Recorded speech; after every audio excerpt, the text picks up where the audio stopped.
Okay, we are now recording. So just a little housekeeping at the top of the hour. The purpose and goals of the Software Preservation Quarterly Community Forum is to bring together colleagues across professional and disciplinary communities to participate in an hour-long discussion on topics related to software curation, preservation, and reuse. And I'd also like to remind everyone, every quarter we send out a Google form and we request any questions or topics that everyone would like to focus on at the subsequent forum. So please keep a lookout for that. Also coming up for the summer community forum, we'd like to try something new, which is we'll send out a form and ask for volunteers for lightning talks. So we'll do a lightning talk round in the summer community forum, so keep a lookout for that.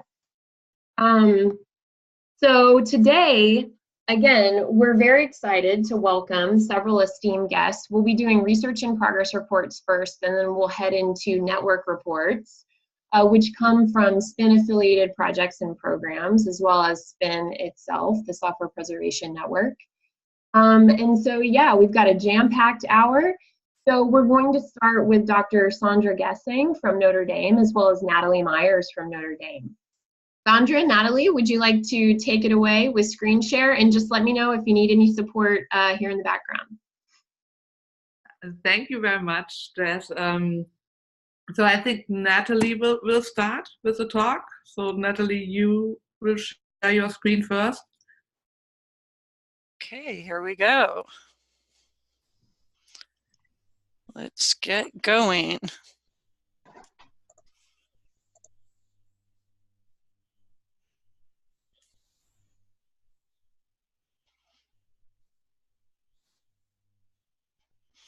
Okay, hopefully everybody can see some information starting about research software.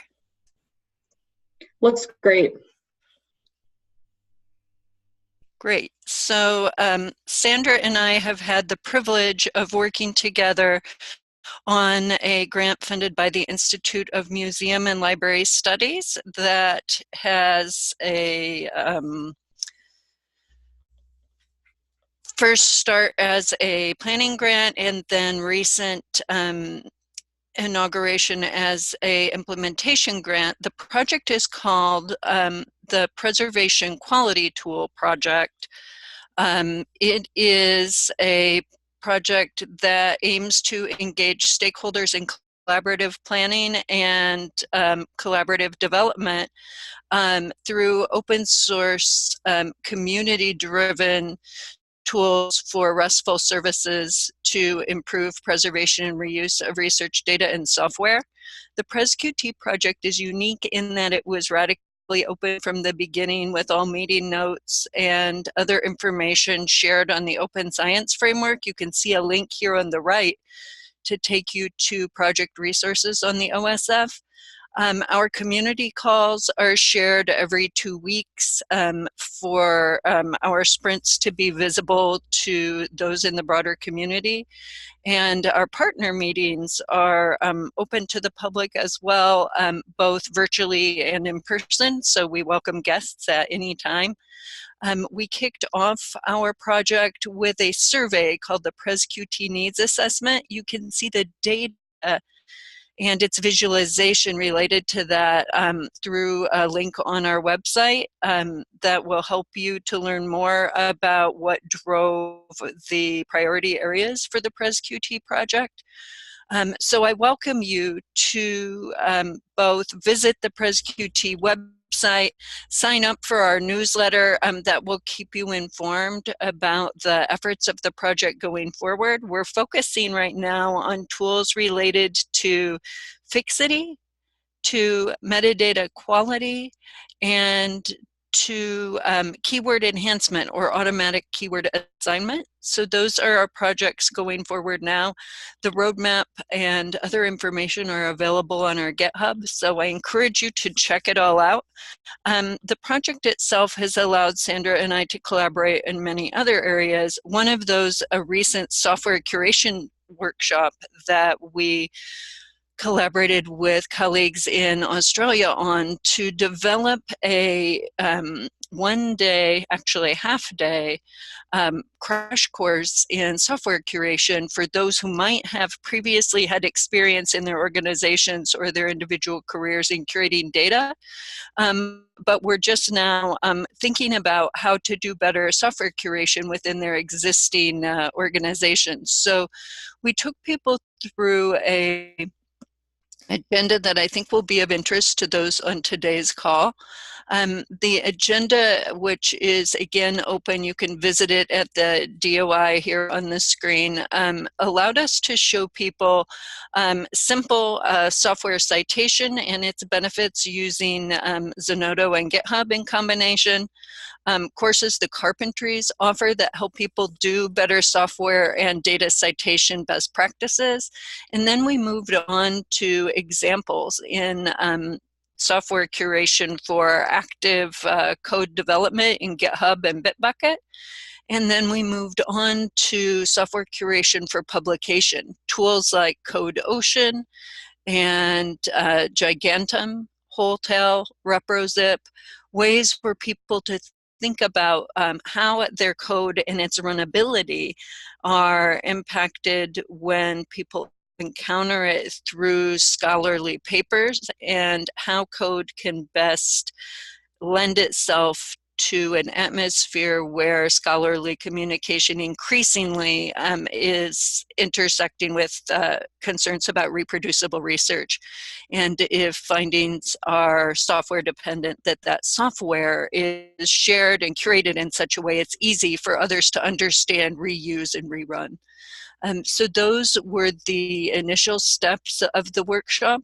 And then toward the end, we helped our community learn more about the Scientific Software Solutions Center for discovering, sharing, and reusing research software.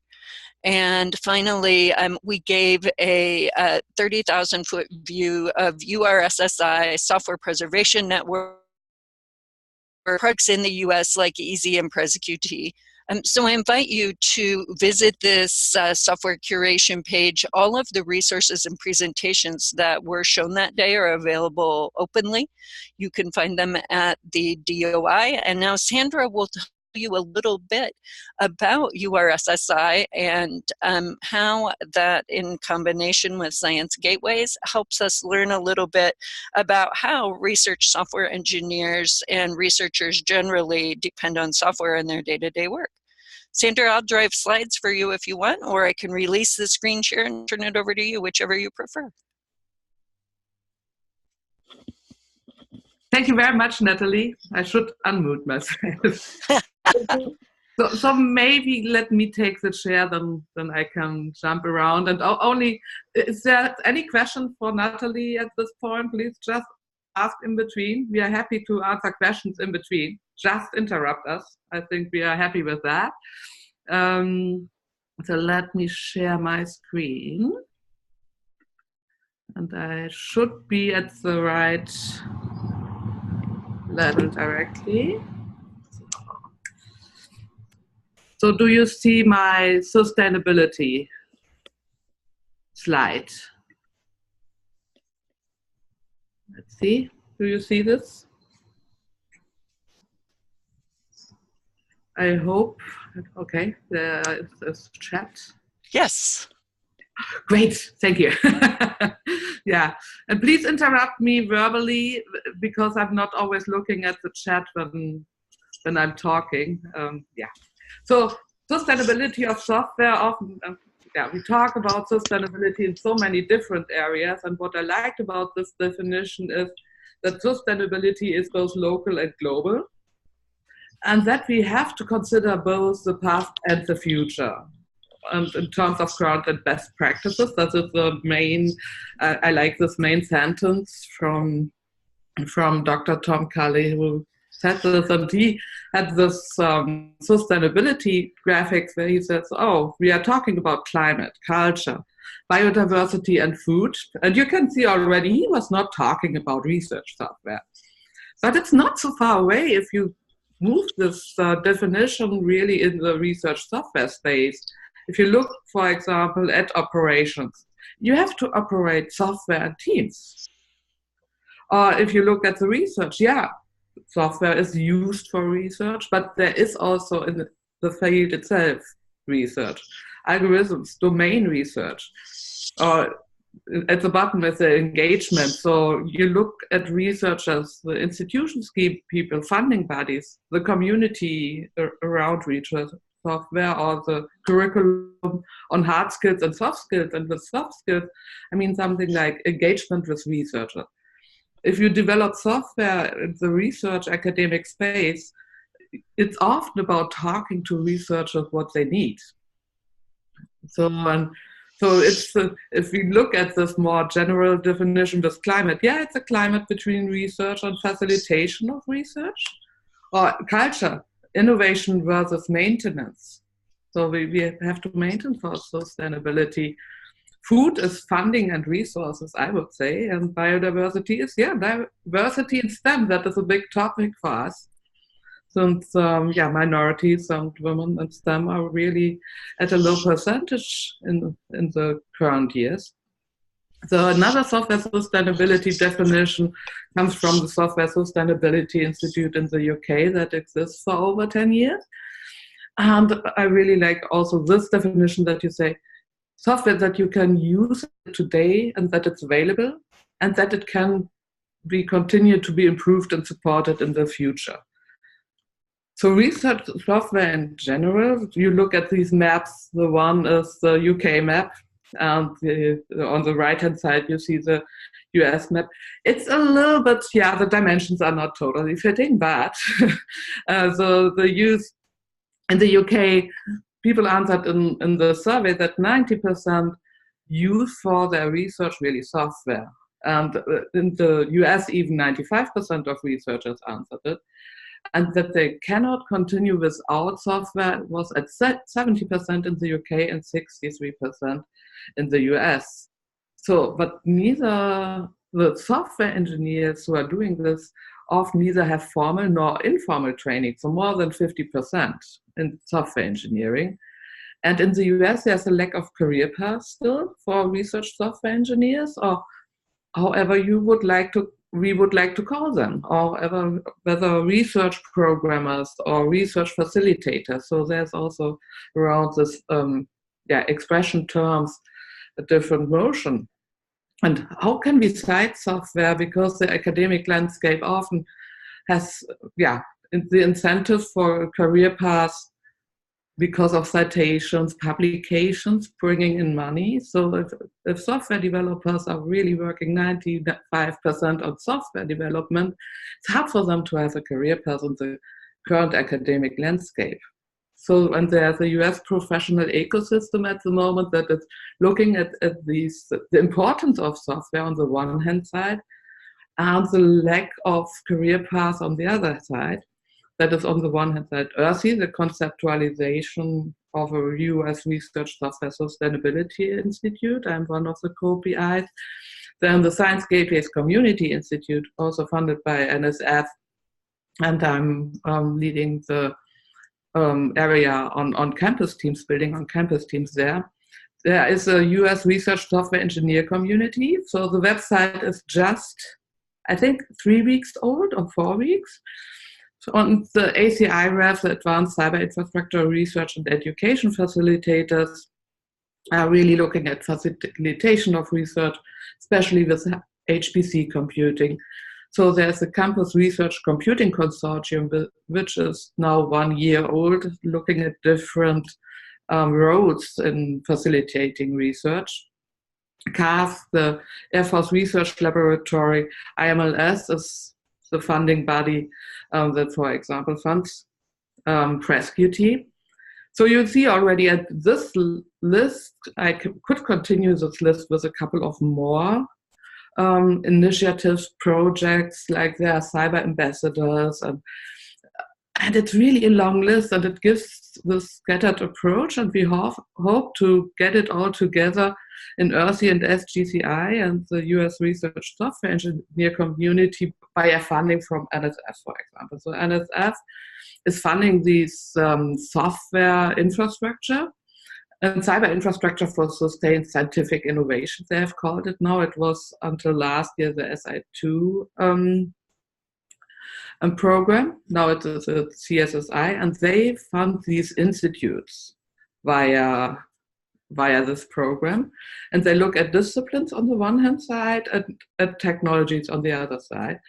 And if you look here, the institute which are already funded, like full implementation, where people can work together to increase the sustainability, is on the one hand side the SGCI, the Science Gateway Community Institute, and which is going all over all different disciplines, but focusing on Science Gateways. And I will explain a little bit what we understand under Science Gateway.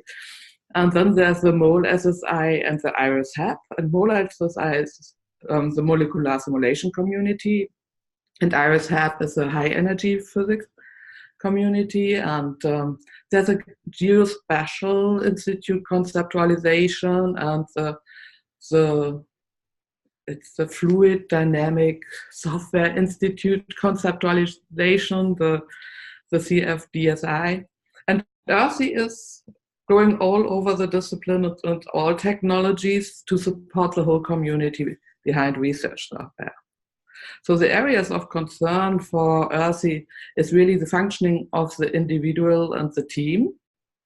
So like career path, like the dynamic between research programmers, research software engineers, and teams, and bigger software products and researchers. Then functioning of research software with best practices, with different approaches, with versioning, with preservation of software, with curating of software, and functioning of the research field itself, like developing new algorithms.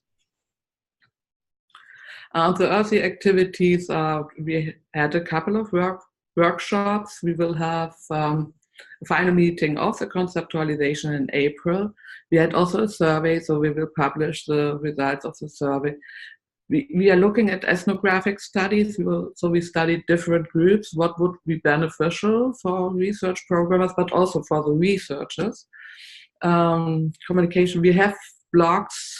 So we hope through all these activities, we have brought already a big community together. And if you want to contact us, so that you can watch our webpage, join the mailing list, or discuss topics. So we would like to keep the blog going until we know whether there will be an implementation of the institute.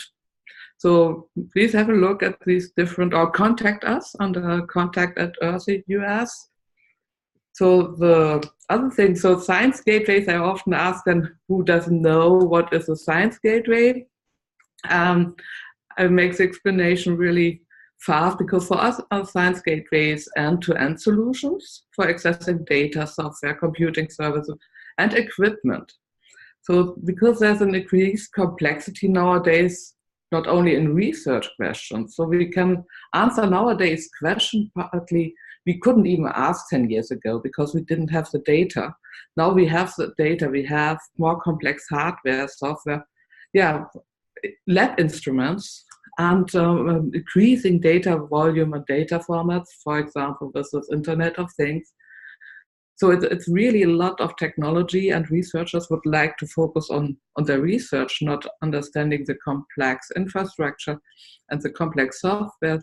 So Science Gateways are creating, hopefully, happy researchers who know and can focus just on their research instead of dealing with the nitty-gritty details of research computing.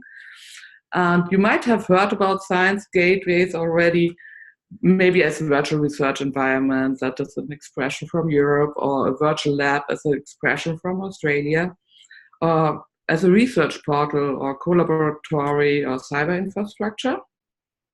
And for example, ExCeed is one of these national huge HPC infrastructure, distributed infrastructure.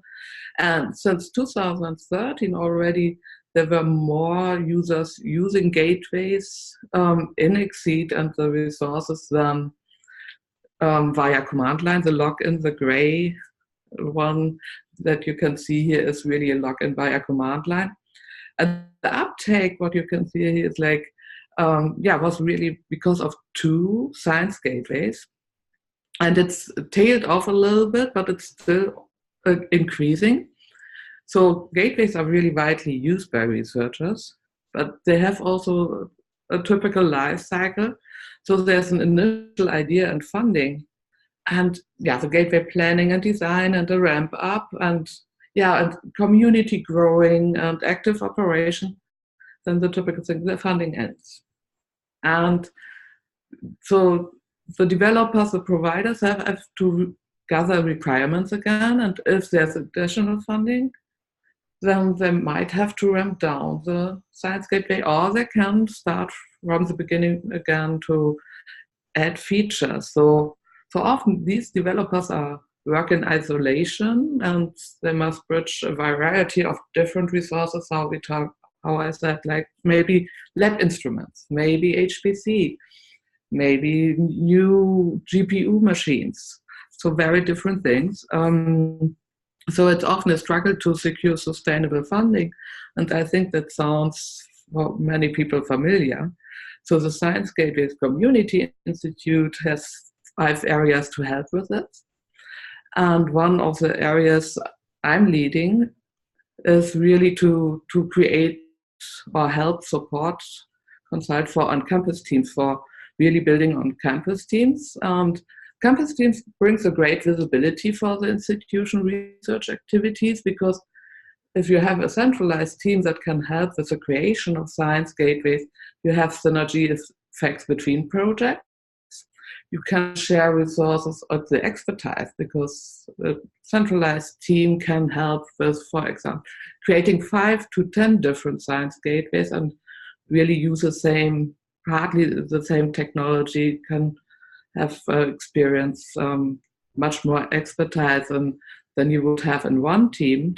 And it's difficult for an individual to have all the different expertise you need, like security, let's say security or quality assurance, development of the software solution.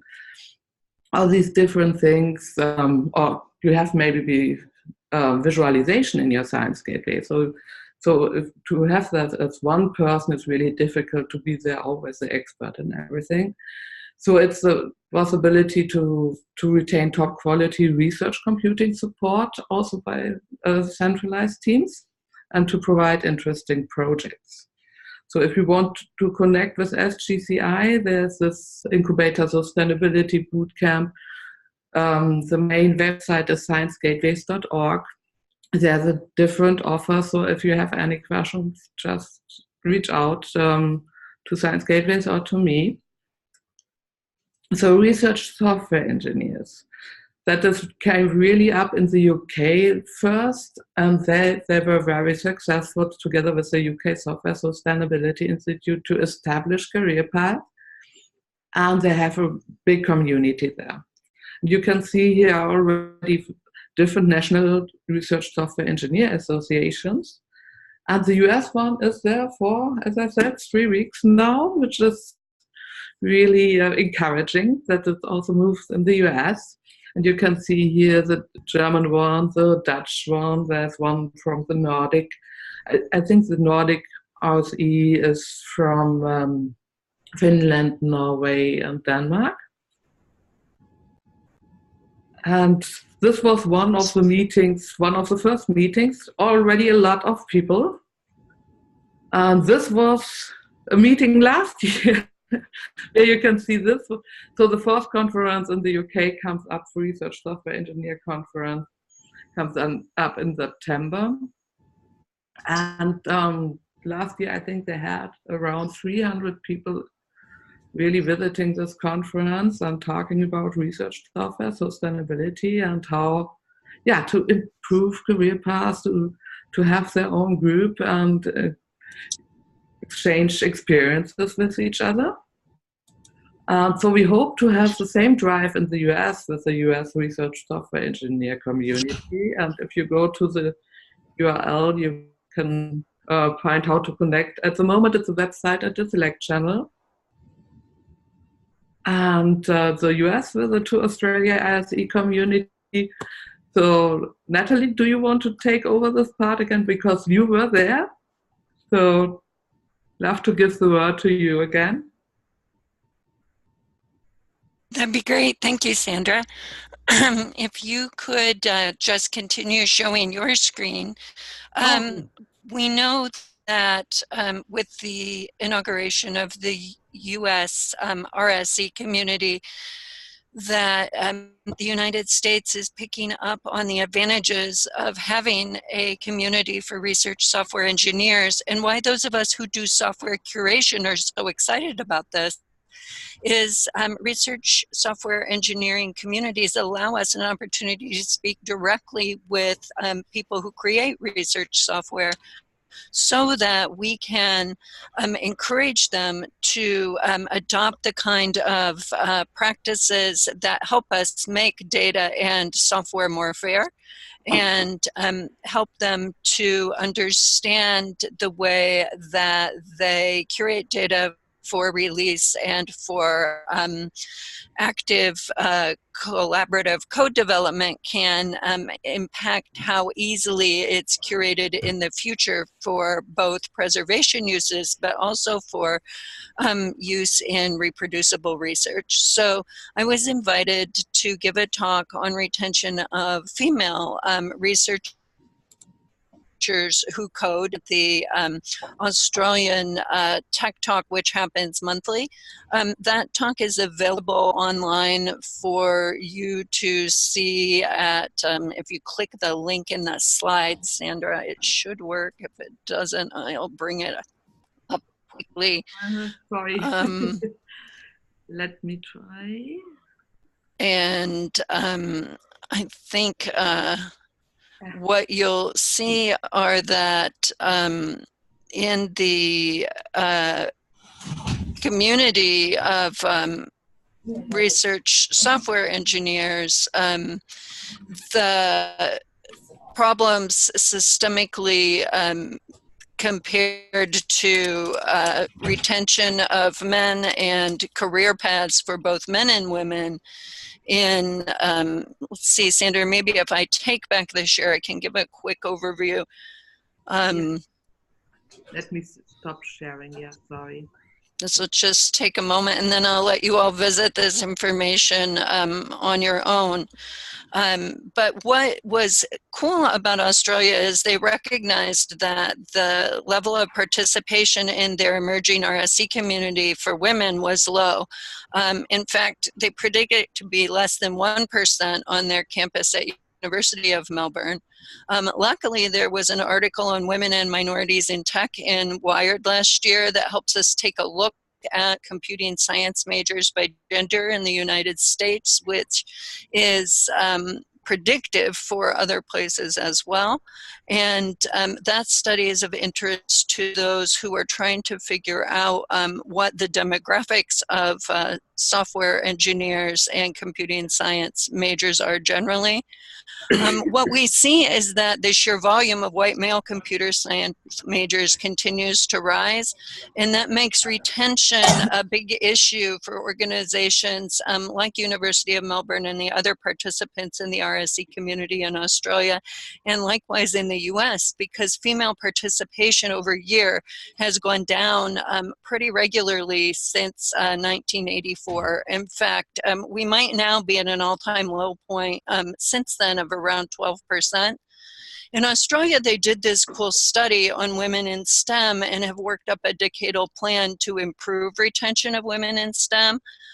They've identified the barriers or hurdles that you see here in the middle at various phases of career, but also they recognize that sometimes you can really feel like you're on the edge of a precipice when you are in a minority or underrepresented group creating software. That's why it's important when we do recruitment And when we do retention within our organizations, that we think about how RSCs contribute to the software that is published. One way to establish that is through credit, showing how different members of a team, whether they're doing QA, whether they're doing UX, whether they're doing active code contribution, have contributed to the software that's behind a scholarly or scientific result. The other thing we can do is help people who write software and who participate in the authoring of software be represented at equitable levels of gender and demographic. When I gave this talk in Australia, the funny thing that happened afterward was that I was approached by two people of color in the room. The talk I gave was distributed, the talk audience in my in-person location was all male. The people of color said that the talk was impactful and the advice was similar for them as well as for women in their profession, because the needs of minorities within this current system of credit for software was similar.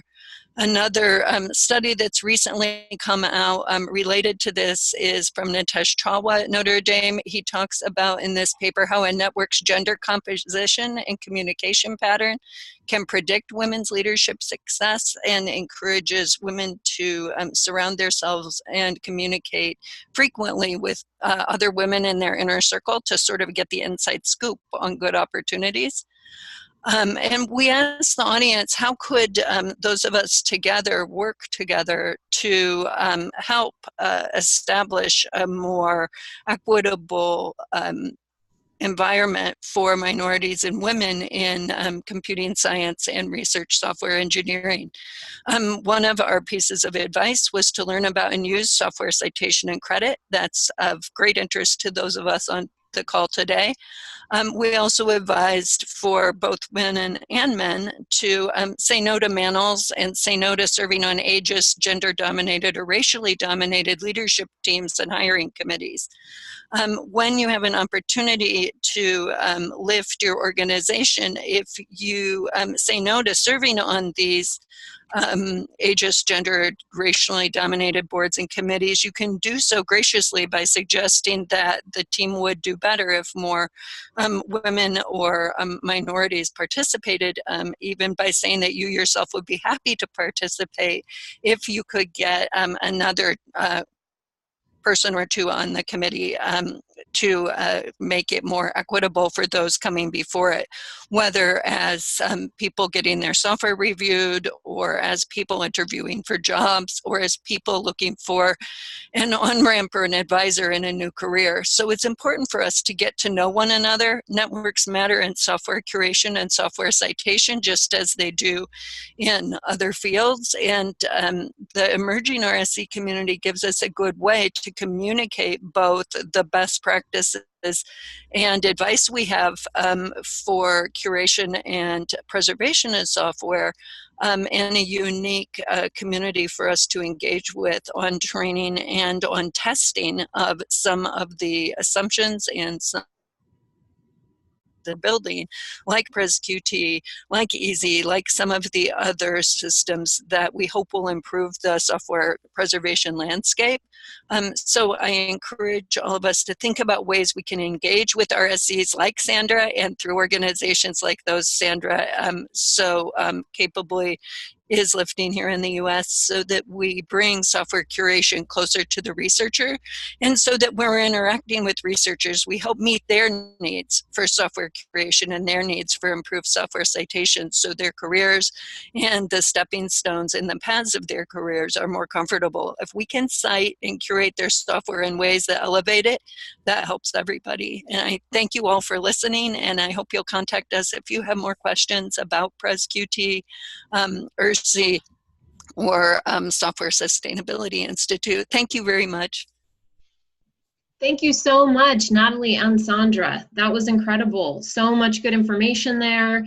Lots of ways for people on this call potentially to expand their network, lots of opportunities for engagement. So I just want to reiterate Natalie and Sandra's point that feel free, feel encouraged to follow up with either of them personally, and also to follow some of the links.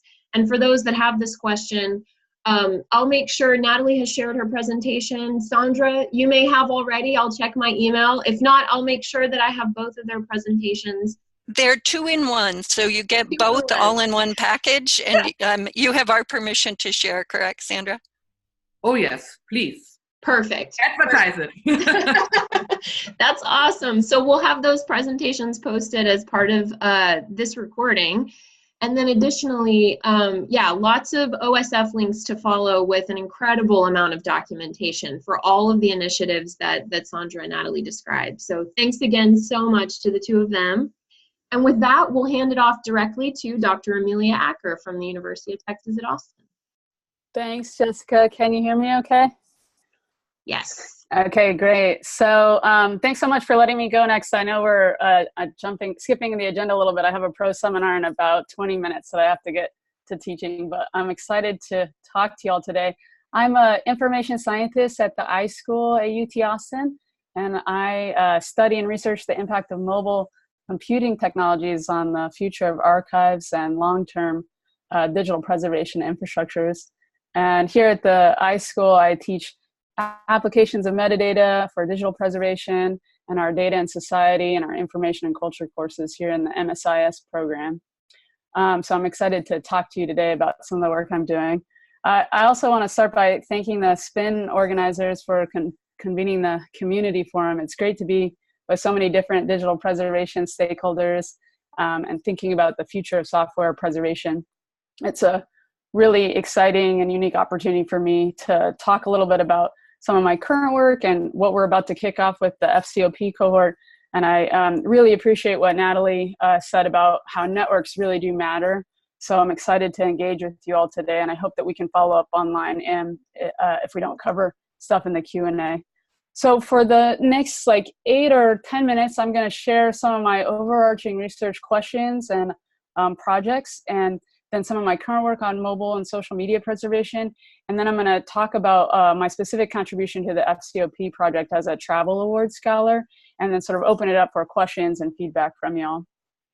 So over the past 8 or 9 years, I've been studying how communities create data together with their mobile phones and with apps, social media platforms, and with wireless networks, and how those data traces get collected and bound together to create digital cultural memory in different ways than perhaps analog records have in the past.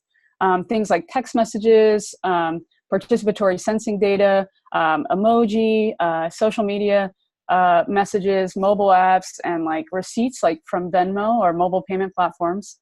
And these new data traces that we create together with our phones are not only born digital, but they're born networked records. And it's because of this we know they're very vulnerable to loss as digital information objects. So my current research agenda is really interested in engaging with sort of the emergence and standardization and transmission of these new born network records that we're creating in mobile and social media platforms. This research is interdisciplinary, it's inductive, it's qualitative, and sometimes quantitative. And I usually participate in a number of small group, multi-sited collaborations, as well as carrying out individual research investigations, pretty similar to the one that I'm going to be talking about with the FCOP cohort members. So some of my newer research is examining digital preservation contexts and constraints and what we see in software development for mobile and social media platforms, particularly looking farther upstream at platform development, new product rollouts, and the business models of these mobile and social media platforms, which are increasingly driven by access to user data through APIs. So overall, my research agenda is trying to contribute to the field of library, archives, and information science in sort of 3 different areas. One is critical data studies, so really thinking about and unpacking the ethos that every human action can be datafied, and what does that mean, and what does that mean for us as stewards or those concerned with the long-term preservation of digital memory. Specifically, how do we preserve mobile computing context, and how's that changing? What does it mean for the ways that we read and write and remember and forget when we're always constantly carrying these mobile computers in our pockets? And then also the relationship between software development, metadata, and digital preservation. So what does that mean now and in the future? And some of the themes that sort of cut across these different research projects and emphasis are the interpretation of data, preservation and the loss of digital traces, and how metadata does or does not impact that. And then also the transmission of data through time. So each of these sort of emphases and projects are in different stages of development, writing, data collection, and prototyping, and carried out with different kinds of collaborators that range from technologists to other information scientists to historians to artists. But yeah, that's sort of what I'm doing right now. With the SPIN project, I'm really trying to bring these areas of emphasis together with the travel research opportunity and start thinking about how software preservation and emulation as a service, as well as metadata workflows, are happening right now, and sort of getting empirical evidence for how this works with different groups of people in different small teams in different kinds of institutions. So we know that there's a really urgent need to develop comprehensive resources that describe existing approaches and known preservation standards specific to software and software emulation in U.S. cultural heritage organizations and around the world. This is super important to me as an archival educator. But also, we also need to start thinking about how do we get these conceptions of long-term access and digital cultural memory, including like a general vocabulary, into the general public. What STS and cognitive scientists might call the grammars of action for understanding these new digital preservation and curation challenges and approaches to software development and emulation. So in my contribution to the FCOP project, which I think we're going to be hearing some updates from later today, I'm going to carry out an 18-month, about a year and a half, maybe 2 years, empirical investigation into these emerging context digital preservation tools and the ongoing software preservation practices in a couple of these different U.S. institutions, and answer the following research questions. If you want these specifically, I can send them to you later. Sorry I didn't get some slides prepared. But my 3 research questions with this new project are, first, how are software preservation practices applied in different contexts and different cultural heritage organizations? How are these administrative and technical workflows and preservation standards, including metadata documentation, developed and deployed across these different work sites? The second one is, how are initial representative or proof of concept software operating systems appraised and selected for emulation? So how do groups of people, organizations decide this amongst themselves? And then finally, how do the unique environments of these different workplaces, these different cultural heritage organizations, impact the selection, the standards, and workflows that we have for digital preservation, software preservation, particularly with regard to the theories and applications of software emulation that we're hearing about and developing now today. So this research is basically designed to collect some of the first empirical data about the current state of software preservation and practice that we've seen in the US. We don't have that much data about how we do what we do, so I'm really excited to kick this off. But also really thinking about how do cultural organizations engage in software preservation, how are they now creating and kicking off and thinking about software emulation as a service provision, a new way of impacting and serving the communities that we work with. So it's designed as a comparative project across 3 different field sites. I'm going to observe and interpret different activities of archivists, preservationists, software developers at 3 different cohort field sites, Georgia Tech's RetroLab, University of Virginia Libraries, and the Living Computers Museum and Lab. So I think that is a really fun spread. And each of the field sites is marked by different software preservation motivations and emulation practices. And they're also all doing really cool new experimental things that I think it'll be really fun to, as a researcher, observe as they're designing, testing, and implementing these new services in different ways. So the idea is that I'm going to travel to each of these sites and observe folks working in action and interpret how these data stewardship and digital preservation goals and challenges meet different organizations differently, and observe them as they implement these new standards and develop site-specific administrative and technical workflows, as well as creating that metadata documentation that's specific for them, but also going to spread out to the software preservation community writ large. So I think this project is really new and different for me, but I think it builds on some of my existing research that I've done in the past on personal digital archiving and personal information management, and also metadata workflows. And I'm going to try to employ sort of a multi-dimensional approach of semi-structured interviews and ethnographic observation, as well as looking at the primary source materials that these groups develop themselves.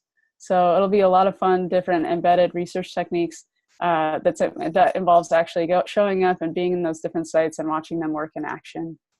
At each site, the long-term preservation, authenticity, versioning, and access to software is a concern in different ways. But also at each site, the values, ethos, and community traits are going to be different. So this gives me an opportunity to sort of see how is software preservation, or software digital preservation, how does it happen, or how does it have different personality types, if you will, in different sites.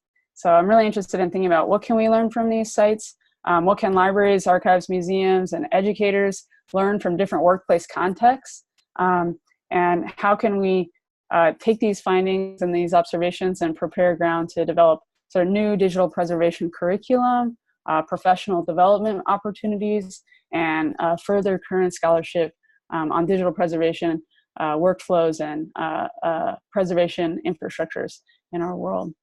The longer term outcomes, we're hoping to write 2 open access articles, and I'm still hunting around for which journals those should be directed for. So if you have ideas about which open access journals we should really publish these findings in, I would love to hear that from you. We'll want to make those online and available by the end of the grants term. I also want to do field site updates on the blogs for the project, and then some more sort of field notes and dispatches, and then also maybe some higher visibility activities, either with the FCOP cohort or with different conference communities here in the US. So hopefully we'll develop some panels, some workshops, and I'll report on the methodology itself. In terms of pacing, where we're actually at, the interview protocol is currently being developed. Site visits are being planned. I've talked to Lauren, who's the digital preservation librarian at the UVA libraries, Wendy, the director and digital collections archivist at RetroTech at Georgia Tech, and I'm going to talk to Cindy later this week, who's the software preservation lab manager at Living Computers Museum and Labs this week. So also waiting for IRB approval here at UT, and expect that to come through by the end of the semester. So that's sort of it. I think I'll open up the floor for questions or feedback from any of y'all. I'd love to hear any responses or ideas before I have to get going. Thanks so much, Amelia. Yeah, that was great. Just want to reiterate, if you have questions for Amelia, please don't be shy. Pop it into the chat. And if for whatever reason, you think of your question after Amelia has to leave us today, we'll be sure to document it in the recording. The chat transcript is also documented. So awesome. Yeah. I'm going to put in my email address here if you want to take it to email too. Perfect. Any questions or reactions or feedback?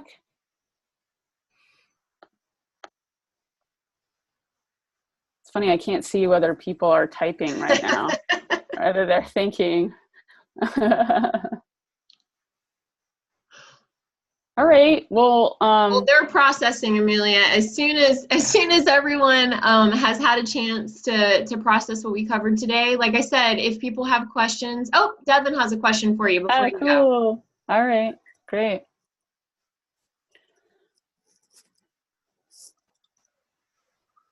Does Amelia know if anyone else is doing anything similar at this scale? That's a great question, Devin. Right now, I'm not aware of other qualitative researchers looking at digital stewards and digital preservationists doing work. So I'm really excited to sort of be at the cutting edge of this. Certainly, there's tons of researchers, qualitative and quantitative, looking at software development and software engineering in information studies, in communication research, as well as computer science. So I definitely lean on some of those other researchers doing work and observing software engineers. But I think this is one of the first projects where we're actually looking at the preservation lifecycle. Yes, can I start a project blog? Yeah, definitely. Yeah, we have plans to update I think I have my first field note posted, like that talks a little bit more about the project and specifically goes over the research questions. But yeah, I think that's a really great idea to do more like detailed blog updates and maybe even a vlog. I would love to do that. Real-time updates. Yeah, we've got a section for Amelia's field reports on the FCOP part of the SPIN website. So you can see them there. And then she also, on her website, updates it fairly frequently, right, Amelia? So we'll have to figure out a better way to make sure that any communications about what you're up to get spread far and wide on the Twitter sphere, on email listservs, and elsewhere. Yeah, totally. So basically, there is some description, but there's no data yet. We can't really post anything, go forward until we've consented all the participants and we've received our IRB approval. So we're hoping that happens. I've got my fingers crossed that that's going to happen by the end of April. But I'm really, really excited to kick this off. And if you guys ever come across any primary sources, research, other people that I should be connected with or know about, please just send them my way. I'm always looking for other connections and other folks that are researching the ways that we do software preservation. Awesome. Thank you so much, Amelia. We look forward to hearing from you maybe in the summer quarterly community forum too. Yeah, definitely. I'll plan on it and I'll look forward to keeping this conversation going. Thank you so much. Thank you. All right. Okay, take care. Bye. And with that, we have time for a few quick updates. I'm going to hand it off to Ethan Gates at Yale University Library, who's the software preservation analyst for the Scaling Software Preservation and Emulation Infrastructure, the EASY program of work. And Ethan's going to give y'all some more amazing resources. So yeah, Ethan, take it away. And then if you'll just leave me maybe 1.5 minutes at the top of the hour, I'll be as quick as I can, Jessica. I'll do a plug for an upcoming software preservation and emulation workshop in the summer. So Ethan, take it away. Great. Thanks, Jessica, so much. Great to be here virtually this morning with you all. Yeah, so it's an exciting time for the EASY project because last week on March 5th was our first official code release to our network. So what we're calling our beta platform release of the EASY emulation as a service based platform was put out to our partner nodes at Carnegie Mellon, Notre Dame, University of Virginia, UC San Diego, and Stanford. So our node representatives and systems administrators are getting to take a look at that, and we have scheduled about 3-4 weeks for teams to work out actual installation while we work with them to smooth out the kinks of network configuration and infrastructure. So we're really excited to be finally getting in the weeds with our partners on that. And in the meantime, that basically means also that our documentation, publicly facing documentation, is going to start ramping up. Seth Anderson, the program manager of EASY, and I have been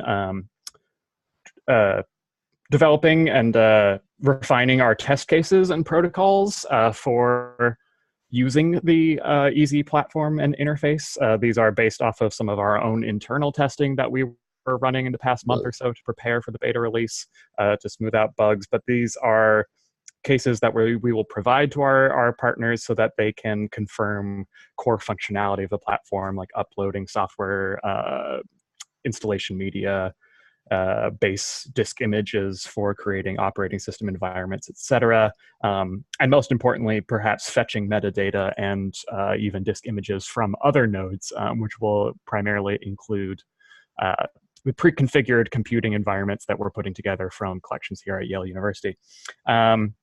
And in the meantime, while those test cases and protocols may largely stay internal, the wider public can get a really good idea of what that all looks like using the now publicly facing Easy User Handbook, which I'm just going to share my screen real quick.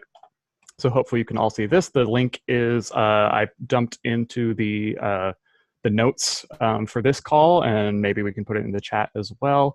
And this is available on the SPIN site through the Easy project subsection. And you can see the Easy User Handbook is intended to be a really good, intended to be a broad overview, not just of the system architecture that the pieces of emulation as a service that drive our work, but also there's links to documentation for what we have so far for installing and actually configuring the platform, which will expand as we document and go through that process with the nodes, as well as plenty of screenshots for what the interface looks like, which can give anyone an idea of what the platform looks like, what the core functionality is, how we go about doing the work of creating software environments, emulated environments, and providing access to them. There's also just some details, some good questions or answers to our frequently asked questions that we get about the project, a glossary for some of the terms that we throw around for better definitions. Again, just better understanding of what we've all been doing internally here for the past several months or year or so even. And there's links to what further documentation we have, which includes the SPIN site and the blog posts and feedback coming from our nodes that is posted there, as well as a should be publicly visible Google group that will provide a more collaborative, forum-based sort of space for our partners to discuss any technical questions, issues, troubleshooting, as well as broader concerns of workflow and optimization that come along. Any tech talk can be visible on that list. So please check out the user handbook to get a better idea of what we're doing here with Easy. And I think that's all that I have. So I'll just turn it back over to you, Jessica. Well, I'll just say thank you so much to Ethan and all of the Easy team, and definitely give a shout out for the student staff that are working on the Easy program of work and helping to configure those software environments. And Ethan and I will also use this as a plug. Tomorrow is the deadline to contribute to a survey that we put out on the listservs and Twitter, where we're asking the community to help the Easy team prioritize genre of software that we might configure first. So we basically asked you to pick your top 10 out of a list that Ethan curated from the National Software Reference Library metadata. And then once you pick your top 10, we ask you to order them in the order of importance as defined by you. And then the third and final question is to give us a little bit of your rationale behind why you chose those top 10 and in the order that you prioritize them. So that would be hugely helpful in helping to direct the work of that program. The idea is for this to be communally useful. So the more feedback that we can request from you all, the better. So thank you so much, Ethan. Totally. Thanks, Jessica. And thanks for that reminder. And I'll emphasize that, 5-10 minutes is all you need to do to fill that out. So please, please, please, please do that today. Yes. 5 to 10 minutes. That's it. And so I'll take the last a minute here, and hopefully we might even have some time. I want to plug two things. The first is to give a little report on behalf of, and I know Lauren could do a better job, as could any of our FCOP cohort members. But since Lauren couldn't join us today, I just wanted to put this out there. This is also in our collective meeting notes, which I'm not sure that all of you received, so I want to make sure that you have the link convenient. I'm posting that in the chat. There is an upcoming Emulation in the Archives workshop that's been designed, is going to be organized and hosted by the University of Virginia Libraries. It's free. Registration is free. It's one day, July 18th. You can see the link in the meeting notes document there to register. They do have scholarships available, And it's getting full. So this is what we want to reiterate. It's getting full. So if you would like to take advantage of attending this workshop, which I know will be fantastic, there will be open meeting notes documents for those of us that are not going to be able to participate. However, for those of you that would like to be on site and have the opportunity to be on site, there will be guest speakers in addition to hands-on activities. I do encourage you to check out that link and to register ASAP. And you can also look forward to hearing a little bit more in the future about a follow-on workshop that'll be taking place in August of 2019, sort of in conjunction with the Society of American Archivists meeting in Austin, Texas. So another opportunity for in-person software preservation and emulation activity. And we'll hopefully hear from both FCOP cohort members as facilitators, as well as some EASY Node team members as facilitators for that workshop. So please do keep an eye out and go register soon before it fills up. Last plug I'll make at the top of the hour, besides a huge resounding thank you to everyone for attending today, including our guests, is to plug the Fair Use Code and Other Legal Tools webinar series. Those recordings are currently being processed. We wanted to make sure that we had a transcript to accompany each of the recordings before they went up online, but they're beginning to be drafted and posted on the SPIN website, so look out for announcements on listservs and Twitter to be able to access those. And we've still got several episodes to go, so keep an eye out for all things software curation and preservation related from the Software Preservation Network and its sister initiatives. Thanks again at the top of the hour, and I hope you all have a beautiful day. Thanks for a great call, y'all.